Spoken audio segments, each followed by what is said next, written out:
guys, and welcome back to this channel. In this video I'll be showing you guys how you can create this color changing text animation in CapCut PC. This is the simple way to do it, so I'm just going to select the default text here and I'm just going to type in the word example.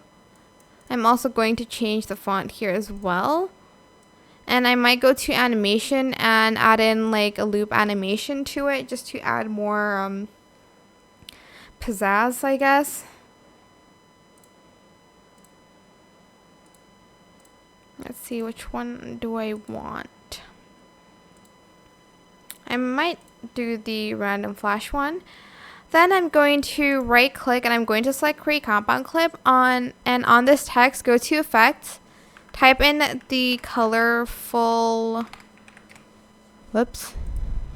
type in colorful in effects and select it and just place it to your text.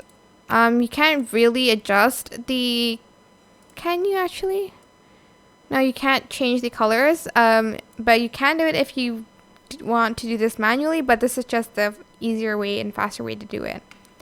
I hope this tutorial is helpful for you guys. Don't forget to like, comment, share. Also subscribe to this channel if you haven't done that already.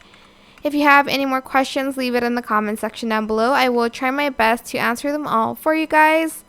If you found this video helpful, please click the thanks button above the description box down below. Thank you so much for watching. Bye!